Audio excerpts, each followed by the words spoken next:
Students, आज के lecture में हम फर्स्ट ईयर की बुक के चैप्टर नंबर 1 नंबर 6 में से प्रॉपर्टीज ऑफ इक्वालिटी जो है वो डिस्कस करेंगे। प्रॉपर्टीज ऑफ इक्वालिटी में टोटल 7 प्रॉपर्टीज हैं जो हम डिस्कस करेंगे, जिनमें नंबर 1 रिफ्लेक्सिव प्रॉपर्टी, इसी तरह number 2 symmetric property, number 3 transitive property, इसी तरह एडिटिव प्रॉपर्टी और multiplication property. Next cancellation property with respect to addition है और cancellation property with respect to multiplication है। स्टूडेंट्स, अब रिफ्लेक्सिव प्रॉपर्टी को भी डिस्कस करते हैं। इसमें रिफ्लेक्सिव प्रॉपर्टी में जो है ये कहते हैं for all a belong to set of real number, यानी कोई एक एलिमेंट ले लिया सेट ऑफ रियल नंबर में से और इसमें ए इक्वल टू ए, यानी जब कोई भी नंबर अपने ही इक्वल लिख लिया जाता है तो ऐसी प्रॉपर्टी जो है वो रिफ्लेक्सिव प्रॉपर्टी कहलाएगी। फॉर एग्जाम्पल, अगर मैं लिखूं 5 इक्वल टू 5 है तो ये हमारे पास रिफ्लेक्सिव प्रॉपर्टी ऑफ इक्वालिटी कहलाती है।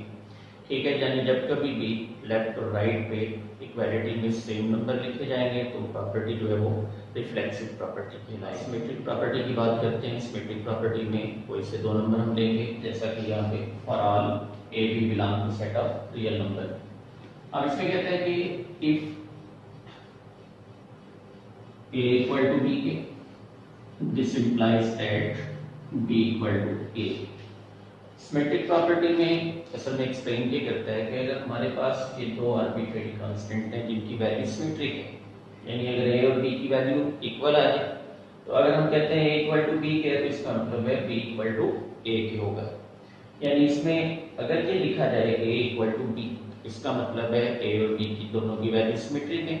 तो अगर ए की वैल्यू बी के इक्वल है तो फिर इसका मतलब ये हुआ कि बी की वैल्यू जो है वो ए के इक्वल है। सब ट्रांजिटिव प्रॉपर्टी में ये कहते हैं for all a b c belong to set of real number, कोई से 3 नंबर ले लीजिए, जिसमें ये कहते हैं a equal to B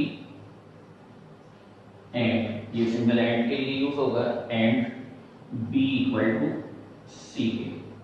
so this implies that a equal to c, यानी इसमें इस प्रॉपर्टी में ये होगा कि अगर ए की वैल्यू बी के इक्वल है और आगे फिर बी की वैल्यू सी के इक्वल है तो फिर ट्रांजिटिवली ए की वैल्यू जो है वो सी के इक्वल आ जाएगी। यानी if a equal to b and b equal to c, then transitively a जो है वो किसके इक्वल लिखा जाएगा, वो सी के इक्वल लिखा जाएगा।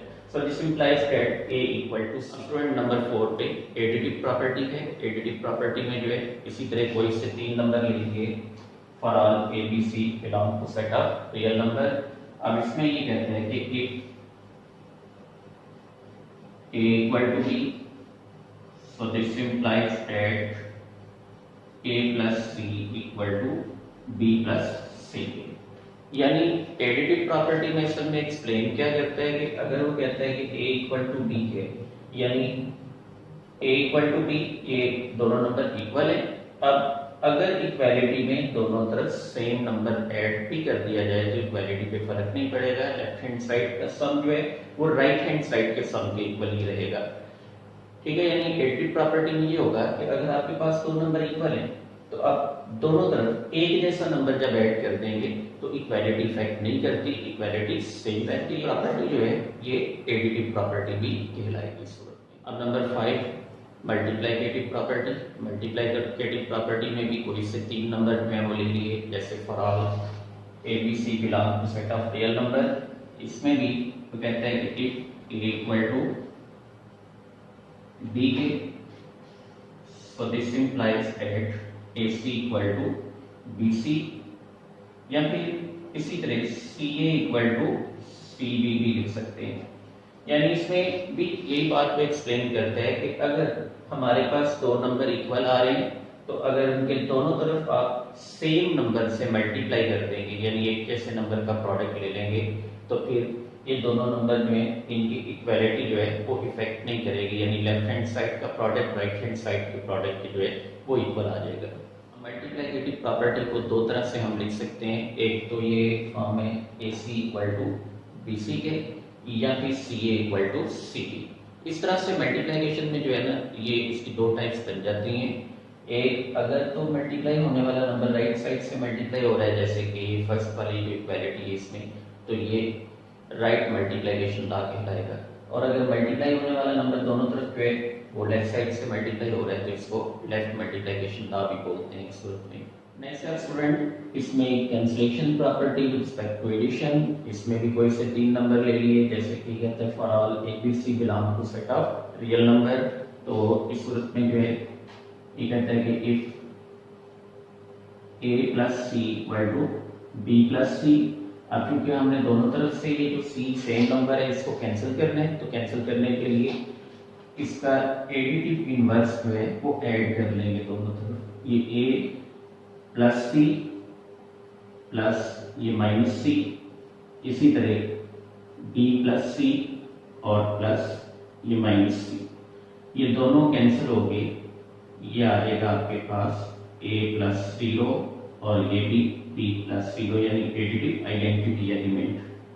सो ये a इक्वल टू b, यानी इसमें असल चीज जो एक्सप्लेन करते हैं कैंसिलेशन प्रॉपर्टी में, वो कहता है कि हम एडिशन के लिहाज से जब दोनों तरफ से सेम नंबर कैंसिल करेंगे तो ये cancellation property with respect to addition कहलाएगी। बात करते हैं इसमें cancellation property with respect to multiplication.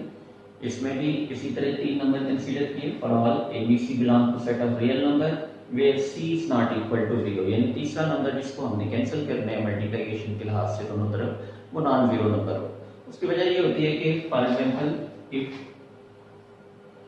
अगर ये हमारे पास प्रोडक्ट है ए सी इक्वल टू बी सी के, तो सारी बात है इसमें जब हमने सी कैंसिल करना है विद रिस्पेक्ट टू मल्टीप्लिकेशन दोनों तरफ से, तो c कैंसिल करने के लिए हम इसके मल्टीप्लाई करेंगे c के मल्टीप्लिकेटिव इनवर्स से। इसी तरह ये bc डॉट 1 ओवर c, तो c से कैंसिल होके ये इसमें a डॉट 1 b आ जाएगा और b डॉट 1 b b। सो इस तरह से जो रिजल्ट आएगा हमारे पास दोनों तरफ c को कैंसिल करके, वो कहलाता है cancellation property with respect to multiplication. यानी if ac equal to bc then a equal to b।